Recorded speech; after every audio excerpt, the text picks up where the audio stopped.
Olá, meus queridos, tudo bom? Hoje é sexta-feira, dia de sextar, mas também de garantir o repertório sociocultural e, eventualmente, uns filminhos, uns documentários, umas animações para vocês terem repertório e espírito crítico. Então, bora para aquilo que a gente veio fazer hoje, o Giro da Jana. Primeiro acontecimento que nós separamos para vocês foi apenas, acho muito legal vocês já marcarem aí comigo, vamos aproveitar, né? Estamos chegando perto do Enem. Apenas é um marcador de opinião que mostra que a pessoa que redigiu esta manchete acha que é pouco. Então, se você eventualmente tende a escrever textos que recebem dos corretores uma observação sobre excessivamente expositivo, aqui vale a pena você prestar atenção nesta marca de opinião. Então, é um marcador de opinião que é avaliado lá na competência 3. A pessoa que escreveu acha que é pouco. Beleza. Apenas 7% das ações judiciais de grilagem na Amazônia resultam em condenação. E aí eu imagino, por exemplo, esse tipo de dado aparecendo numa discussão, numa prova de redação sobre a questão fundiária no Brasil, a questão do acesso a terras no Brasil. Mas é óbvio também que se a gente está falando sobre alguém que praticou a grilagem, ou seja, a apropriação indevida de um terreno na Amazônia, essa pessoa deve estar dando um destino para essa terra. Imagino que essa terra vai ser usada ilegalmente, óbvio, para plantações ou para pasto para gado. Então a gente está discutindo aqui, pensando num outro tema de redação, a questão do desmatamento da Amazônia no Brasil. Então eu pensaria uma proposta de redação como impactos socioambientais, vou abreviar aqui, na verdade, desmatamento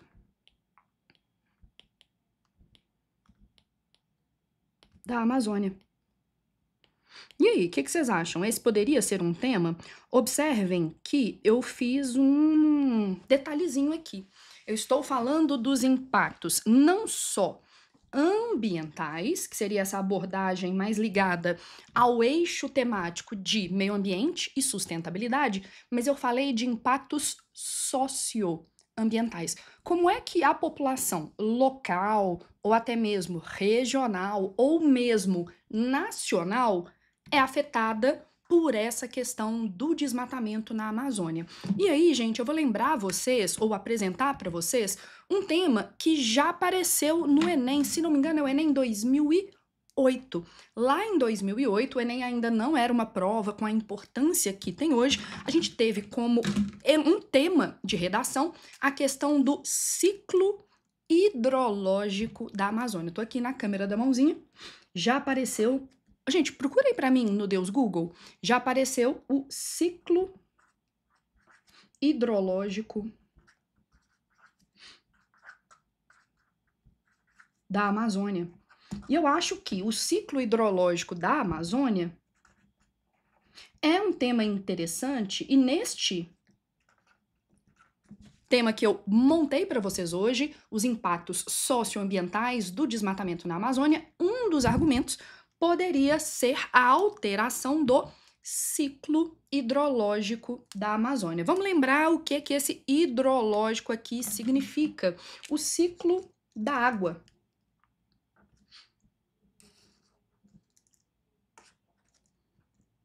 E aqui vai vir o gancho para discutir os impactos que são ambientais. Então a gente tem, né? Vamos já começar a ajudar vocês. Não sei se vocês repararam, mas nos últimos tempos eu tenho focado aqui no Giro da Jana mais em argumentação, porque a gente está perto do Enem. Então eu eventualmente pensaria aqui que dentro do ciclo hidrológico da Amazônia existe uma questão que tem a ver com o clima, que é a alteração do regime de chuvas. Óbvio que o regime de chuvas alterado é uma questão ambiental, mas você está fazendo um texto para o Enem, você sempre tem que pensar no social. E aí o que eu imagino? Alterações no regime de chuvas, seja chover demais, seja chover de menos, pode levar a problemas sociais, como os impactos sobre os produtores rurais, a questão da estiagem extrema, ou às vezes um volume muito grande de chuva que pode levar, por exemplo, aos casos de inundações. Então, a estiagem vai prejudicar o sustento dos pequenos produtores rurais. E isso é uma questão que é social, né, gente? Eu acho que eu vou dar uma arredadinha nessa tela, tá? Aí, bem melhor, ó. Tadã. Então, o sustento dos pequenos produtores rurais afetado pela estiagem ou até mesmo as chuvas excessivas que, se atingem uma região despreparada para tanto, facilita, por exemplo, inundações. O fato de alguns indivíduos, devido a essas inundações, ficarem desabrigados, principalmente os indivíduos que moram à beira dos rios, dos cursos d'água.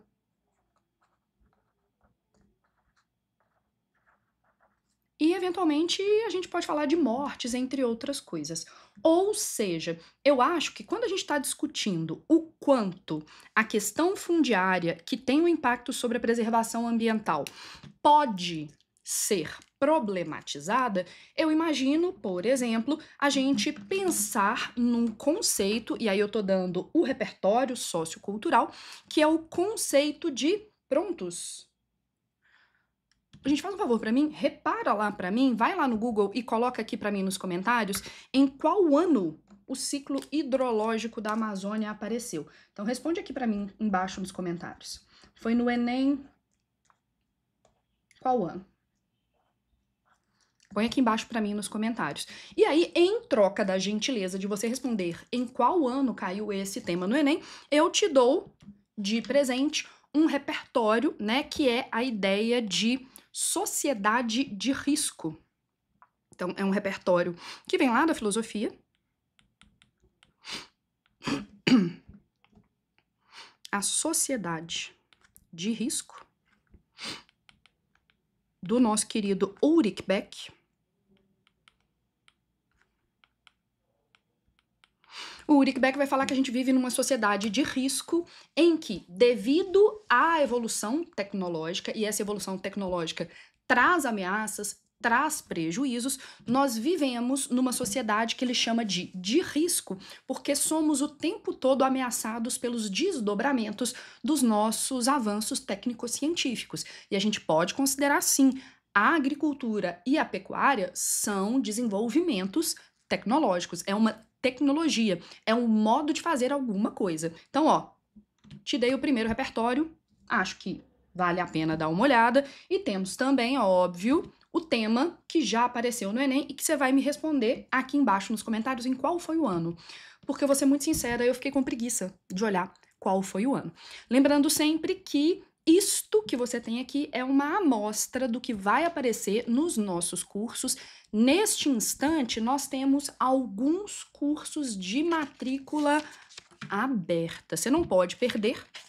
Acho que vale a pena entrar lá no janarabelo.com.br e dar uma olhada. Temos agora um super intensivo aberto. Eu chamo de super. E temos também um curso FUVEST aberto. Você pode e deve começar a se preparar para a FUVEST desde já. Como que você vai procurar informações sobre esses cursos? Tem um QR Code que está aqui do meu ladinho. Você pode, por exemplo, tirar um print se você estiver no celular. Se você estiver assistindo a este vídeo na televisão, tira uma foto desse QR Code que você vai cair direto na minha página, ou até mesmo, se você quiser, clica no link que tá aqui embaixo. Super Intensivo é hoje o meu curso mais completo com um custo-benefício atraente e FUVEST é a minha menininha dos olhos. A gente conseguiu nos últimos 2 anos, 2 alunos tirando total na redação, sem contar todos que atingiram mais de 90%. Então, se você tiver esse interesse, passa lá no janarabelo.com.br que lá, ó, @janarabelo, daqui a pouco vai aparecer janarabelo.com.br, youtube.janarabelo, ok? Próxima notícia, mais de 60% das denúncias de crimes na internet são de situação problema, abuso infantil. Tá? E aí poderia eventualmente cair a necessidade do combate ao abuso infantil nas redes sociais brasileiras, né? E a gente tem, por exemplo, a SaferNet. Gente, anota, a SaferNet é uma ONG, né? É uma empresa não governamental e sem fins lucrativos, alerta para o uso de IA, inteligência artificial, para manipular e criar conteúdos. Infelizmente, hoje a gente tem tecnologia para uma pessoa ao vivo, numa chamada ao vivo, fazer uma modificação nas suas feições e parecer ser uma outra pessoa. Se isso já acontecia antes na internet, agora com a inteligência artificial vai ficar ainda pior. E aí eu quero indicar para vocês um filme francês que fala sobre, não vou contar muita coisa não, um caso de tentativa de abuso, né, baseado na emulação, na simulação de uma pessoa que fingia ser um jovem, tá? Vou colocar a capa desse filme aqui para vocês, deixa eu só abrir. É um filme de 2010, então antes da popularização, da criação e da popularização da inteligência artificial. Esse filme, eu tô pegando cartaz que dá menos spoiler do que vai acontecer no filme. Esse filme é o filme Confiar, é um filme bem interessante, acho que vale a pena vocês darem uma olhada. Eu sei que vários de vocês já viram esse filme, porque eu sei que tem muito professor que adora passar esse filme, tá? Então acho que vale a pena anotar aí o Confiar, filme de 2010, antes, né, da gente ter qualquer coisa parecida com a inteligência artificial acessível para todos nós. Então, só colocando aqui, porque depois vocês podem pedir essas notícias, esse PDF, eu colocaria repertório cinematográfico, o filme Confiar. Tem tudo a ver com este tema, tá? Esse filmaço, filmaço. Próxima notícia, ligada à primeira, né? É uma proposta de intervenção que já está começando a se desenrolar. A Câmara dos Deputados aprova regras para, olha o objetivo da nossa proposta de intervenção, proteção de crianças na internet. Observem que aqui, se eu estivesse escrevendo uma proposta de intervenção,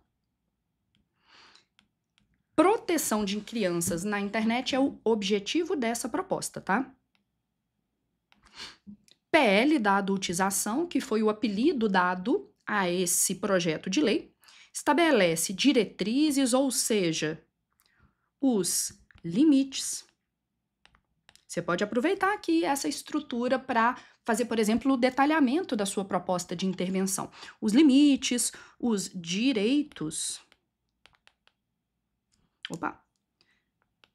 e deveres dos mais diversos envolvidos nessa discussão. Então, estabelece os limites, os direitos e os deveres para segurança digital. Desculpa, eu queria colocar verdinho de proposta de intervenção. E define obrigações para plataformas. O texto vai voltar para o Senado para análise e eventual modificação. E, como eu avisei para vocês, eu tô querendo fazer giros da Jana mais voltados para a escrita da redação. E aí eu vou dar para vocês uma dica que eu dou para os meus alunos. Lembrando sempre que, se vocês quiserem essas dicas de maneira mais detalhada, é só entrar para o meu curso ou para os meus cursos. Eles estão com matrículas abertas neste instante. A sugestão que eu mais dou para os meus meninos em relação à proposta de intervenção, hora de você copiar, é que tentem fazer a proposta de intervenção com a seguinte estrutura: itens obrigatórios, na ordem objetivo, agente, ação. Normalmente, depois da ação, eu falo para eles colocarem um ponto final e colocarem isso deve ser feito por meio de... E aí põe um ponto final. Então, eu tô te dando não apenas a ordem, mas até a segmentação das frases. O detalhamento, ele vem do lado daquilo que você for detalhar. Lembrar, você pode, por exemplo, detalhar o objetivo, você pode detalhar o agente, você pode detalhar a ação ou você pode detalhar o meio. E aí eu quero ver se tem alguém aí que é aluno dos meus cursos nos comentários. Quem é aluno dos meus cursos sabe que eu falo que existem duas formas de detalhamento que são mais seguras, que são mais indicadas. Desses 4 elementos que podem ser detalhados, 2 deles geralmente dão mais certo, digamos assim. Então, se você é aluno do meu curso, contribua para os seus colegas que estão aqui comigo no YouTube. Quais elementos, quais aspectos da proposta de intervenção são detalhados de maneira mais segura? E aí eu vou voltar para ver se vocês estão respondendo tudo direitinho, ok? Em relação a essa é a estrutura obrigatória. Se couber, eu ainda falo para os meus alunos fazerem um gancho, que é facultativo, por isso que está numa cor diferente e com um asterisco, e fazerem um fechamento, que eu também vou colocar aqui. Esse gancho, para mim, em geral, serve para retomar os argumentos apresentados antes e reforçar o projeto de texto estratégico. E eu gosto que esse fechamento retome algum dos repertórios socioculturais anteriormente apresentados, mais uma vez, para fortalecer o projeto de texto. Então, um gancho que retome a sua argumentação e um fechamento que retome repertório sociocultural. Lembrando, isso que está em laranja é facultativo e, se você quiser mais detalhes do que isso que eu estou oferecendo, é só entrar em contato comigo via redes sociais ou aproveitar esse QR Code que está aí na tela. Você vai direto para a minha página, ok? Vamos seguir para a próxima notícia? A próxima notícia, na minha opinião, é uma boa notícia. O Supremo Tribunal Federal tem maioria para fazer com que o Instituto Nacional de Seguridade Social, o INSS, pague o BPC, que é um auxílio, né, financeiro para a mulher vítima de violência doméstica. Ou seja, essa mulher deve, olha a proposta de intervenção, receber não apenas um apoio. Você está anotando a proposta de intervenção aí comigo, né? Psicossocial. E aí essa proposta afirma a importância de receber também apoio financeiro. Frequentemente essa mulher depende financeiramente do seu agressor. Na verdade, o ciclo da violência, com uma certa frequência, se perpetua pela dependência, não apenas emocional, mas dependência financeira, econômica dessa mulher em relação ao seu agressor. Julgamento tem repercussão geral e servirá para embasar decisões em casos semelhantes. Plenário virtual deve ser finalizado nesta segunda-feira. Eu estou gravando aqui no dia 22 de agosto, então estamos falando que dia 25 de agosto teremos uma resposta sobre esta proposta de intervenção que eu acho maravilhosa. E aí eu vou aproveitar e te perguntar o seguinte: o que você está achando desse giro da Jana mais voltado para argumentos, mais voltado para a proposta de intervenção, um pouco de teoria de redação, além, óbvio, dos repertórios socioculturais? Deixa um comentário aqui embaixo. Última notícia deste dia: vacina da dengue. Estudo da Fiocruz, que é a Fundação Oswaldo Cruz, uma das maiores referências nacionais na área de saúde pública, com dados de vida real, comprova eficácia da dose entre adolescentes. Ou seja, isso que eu tô te entregando é um argumento, tá? A vacina da dengue no Brasil é eficaz.